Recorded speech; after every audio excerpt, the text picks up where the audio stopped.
रात 3 बजे का वक्त था। सब लोग सो रहे थे, लेकिन वो अब भी एक मोमबत्ती की रोशनी में बैठा कुछ पढ़ रहा था। दिल में बहुत से मकासद लिए मेहनत करने में मसरूफ़ था। यह सिकंदर था, जो एक गरीब घराने से ताल्लुक़ रखता था।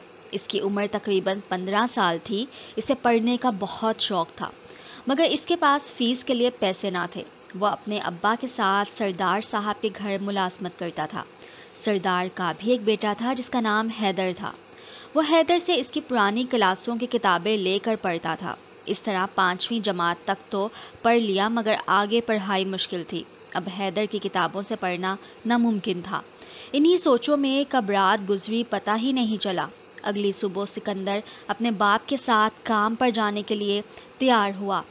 आज वह कुछ उदास सा था, काम में भी कुछ दिल ना लग रहा था। तभी सरदार साहब का एक दोस्त घर आया। जब इसने सिकंदर को परेशान देखा तो इससे वजह पूछी। पहले तो सिकंदर कुछ हिचकिचाया, लेकिन फिर सब कुछ कह डाला। सरदार साहब के दोस्त बोले, बेटा, वक्त बदलते पता नहीं चलता कब लाठी किसके हाथ में हो। एक वक्त था कि मैं तुम्हारी जगह में मौजूद था।